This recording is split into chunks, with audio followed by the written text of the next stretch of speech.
नमस्कार, मैं हूं आशुतोष और आप देख रहे हैं सत्यहिंदी.com। सत्यहिंदी.com के खास कार्यक्रम आशुतोष की बात में आपका स्वागत है। बातचीत शुरू करने के पहले एक छोटी सी अपील। सत्यहिंदी.com एक कोशिश है ईमानदार, निडर और निर्भीक पत्रकारिता की। हम उन लाखों दर्शकों के शुक्रगुजार हैं जो लाखों की संख्या में हमारे कार्यक्रमों को देखते हैं, हमारा हौसला बढ़ाते हैं, हमारा मनोबल बढ़ाते हैं। हम उनसे एक और छोटी सी गुजारिश करना चाहते हैं, अगर संभव हो सके तो आप न केवल हमारे कार्यक्रमों को देखें बल्कि आप हमारी थोड़ी सी आर्थिक मदद भी करें। हमारे लिए बहुत बड़ी मदद होगी एक ऐसे समय में जबकि पत्रकारिता पूरी तरीके से संकट में है। और किस पर यकीन करें, किस पर यकीन ना करें, उससे भी बड़ा संकट है।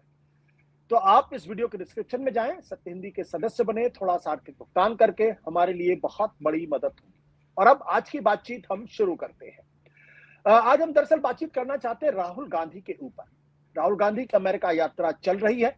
इस अमेरिका यात्रा के दौरान राहुल गांधी ने कितने रंग बदले हैं, क्या वो बदले हुए नजर आते हैं? क्योंकि सबकी नजर इस बात पर लगी हुई है कि राहुल गांधी ने भारत जोड़ो यात्रा के बाद और खासतौर पर कर्नाटक में चुनाव जीतने के बाद कांग्रेस में एक नया आत्मविश्वास दिखाई पड़ा है। और साथ ही साथ राहुल गांधी के व्यक्तित्व में एक बदलाव भी दिख रहा है।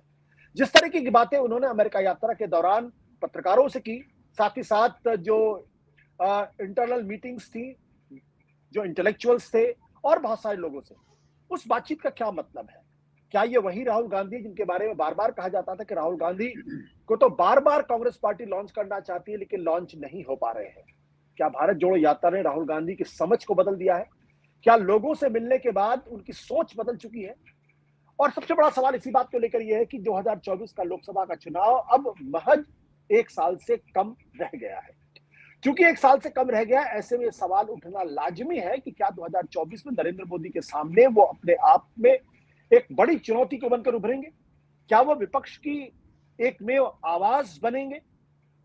और क्या ये जो पूरी यात्रा है महज एक पीआर एक्सरसाइज है, एक इमेज बिल्डिंग एक्सरसाइज है और इसका कोई नतीजा फिलहाल नहीं निकलेगा? ये भी सवाल बहुत सारे लोग उठा रहे हैं। तो इन्हीं पे करेंगे चर्चा और बातचीत। इस वक्त हमारे साथ अमेरिका से दो बड़े खास मेहमान जुट रहे हैं। साथ ही साथ हमारे साथ इस वक्त है पार्थ बैनर्जी, जो जाने माने इंटेलेक्चुअल हैं और न्यूयॉर्क से हमारे साथ मौजूद हैं, कोलंबिया यूनिवर्सिटी में भी रह चुके हैं। हमारे साथ इस वक्त मयंक छाया है, जो इलिनॉय से हमारे साथ जुड़ रहे हैं, पूर्व पत्रकार हैं या बल्कि कहूं कि अभी भी पत्रकार हैं। और हमारे साथ पूर्णिमा त्रिपाठी जुड़ गई हैं, जो फ्रंटलाइन मैगजीन से जुड़ी हुई हैं, बहुत सीनियर जर्नलिस्ट। आप लोगों का बहुत बहुत स्वागत है। मैं सबसे पहले मेरा सवाल आपसे, इस पूरी यात्रा को आप किस नजर से देखते हैं? क्या ये पीआर एक्सरसाइज है, इमेज बिल्डिंग एक्सरसाइज है, या वाकई में इसने राहुल गांधी और कांग्रेस पार्टी में एक नए आत्मविश्वास का सूत्रपात आप देख रहे हैं? आशुतोष, पहले तो आपका शुक्रिया, आपने मुझे आमंत्रित किया। मैं आपके सवाल का जवाब दूं उससे पहले एक बात बताना चाहूंगा। मेरी हिंदी थोड़ी जंग खाई हुई है, तो हो सकता है कि बीच में लड़खड़ा जाऊं, और अगर अंग्रेजी की बैसाखी पकड़ लूं तो जरा क्षमा करिएगा। मयंक जी, भाषा हिंदी बोले, इंग्लिश बोले, कोई फर्क नहीं पड़ता उससे। जहां आप जिस तरीके से कंफर्टेबल हो, प्लीज स्पीक दैट। जी जी। देखिए, ओवरऑल जैसे मैंने आपके कलीग आलोक जोशी जी को कहा दी अदर डे कि ये जो यात्रा जो है, ये मेरी नजर में एक कंटिन्यूएशन है, एक कदम है जो भी दिशा में वो जाना चाह रहे हैं। अभी आपने जिक्र किया क्या पीआर एक्सरसाइज है या उससे ज्यादा है, तो हम सबको पता है कि पॉलिटिक्स भी एक तरह का पीआर हो गया है अभी, ना सिर्फ भारत में बल्कि पूरी दुनिया में।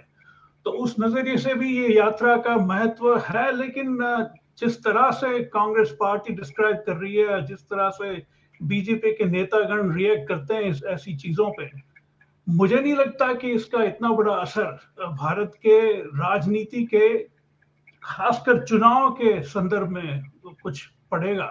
अब देखिए, जैसे न्यूयॉर्क में अभी इवेंट हुआ डायस्पोरा के साथ, न्यूयॉर्क के जेकब जैविड सेंटर में कुछ 700 लोग थे भारतीय मूल के। और जहां तक मैंने देखा, कैमरा जिस तरह से पैन कर रहा था उस ऑडियंस पे, ये मेरा ऑब्जेक्टिव एनालिसिस है कि काफी लोगों के हौसले जो थे मुझे थोड़े थके थके से लगे। डायस पे भी जो लोग थे, वो जो उत्साह जिस तरह का होना चाहिए, इतना मुझे नजर नहीं आया। ये हो सकता है क्योंकि ये उनका आखिरी चरण था उनकी यात्रा का, उससे भी हो सकता है। लेकिन overall, if you look at the impact, that Rahul has made, actually started with his enormously successful Yatra and then followed by remarkable results in Karnataka. So I think he's basically riding that wave in the hope that he can excite the base here. वैसे compared to BJP, यहाँ जो भारतीय मूल के लोग हैं जो parties को सपोर्ट करते हैं, मेरे हिसाब से 1 से 10 का रेशियो होना चाहिए. यानी अगर एक कांग्रेस को सपोर्ट करता है तो 10 मेरे नजर में बीजेपी को सपोर्ट करता है. तो ये चीजें ध्यान में रखना जरूरी है. आपको क्या लगा, क्या आप उनकी इस यात्रा को सक्सेसफुल यात्रा मानेंगे? क्योंकि जब भी राहुल गांधी अमेरिका में होंगे, उनकी हमेशा तुलना नरेंद्र मोदी की जो पुरानी रैलियां हुई हैं या जो पुरानी उनकी यात्राएं हुई हैं उनसे उसकी तुलना होगी. तो उसकी तुलना में आप इस यात्रा को किस नजर से देखते हैं? पॉलिटिकली सिग्निफिकेंट है, लेकिन in terms of popularity, in terms of दूसरे अचीवमेंट के संदर्भ में आप कैसे देखेंगे? देखिए, कोई कंपैरिजन नहीं है दोनों के बीच में, क्योंकि बात यह है कि कांग्रेस का रवैया भारतीय मूल के लोगों की तरफ कुछ अलग रहा है. वो इतना कोर्ट नहीं कर रहे हैं जितना कि बीजेपी 2014-15 से करती आई है. और सब्सटेंस के बेसिस पे अगर देखें तो राहुल ने काफी इंटरेस्टिंग बातें की इस दौरे के दरमियान. जैसे मैं आपको बताऊं, एक उनका सेशन था आर्टिफिशियल इंटेलिजेंस पे, आई थिंक सिलिकॉन वैली में था, जो बहुत ही अहम मुद्दा है आजकल.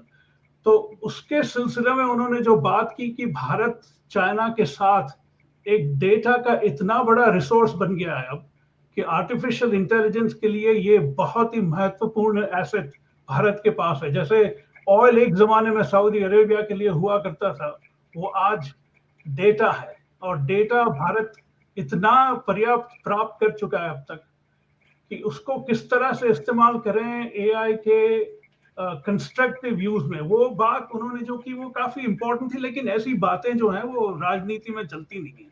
तो सब्सटेंस पे तो खैर वो लगता है वो नरेंद्र मोदी से compete कर सकते हैं, लेकिन पॉपुलैरिटी में मुश्किल है, कम से कम यहाँ अमेरिका में. सत्य हिंदी का ऐप डाउनलोड करें गूगल प्ले स्टोर पर.